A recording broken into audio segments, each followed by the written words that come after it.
Welcome back to my channel. मी Riya Kiran Badgujar and guess what, आज आम्ही आमच्या घरी खानदेशी कानबाई उत्सव सेलिब्रेट करत आहोत. Last year due to few reasons आम्हाला हा उत्सव सेलिब्रेट नाही करता आला, बट लकीली हा उत्सव आज आम्ही आमच्या घरी सेलिब्रेट करत आहोत. So stay tuned for further rituals and celebrations. Don't forget to like, share and subscribe.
आजचा डे 1 म्हणजेच भाजी भाकर रोट.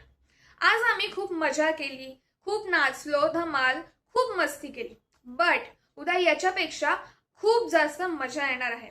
उद्या जेवणाला खीर, पुरणपोळी हे असणार आहे. सो उद्याचा व्लॉग बघायला विसरू नका. बाय.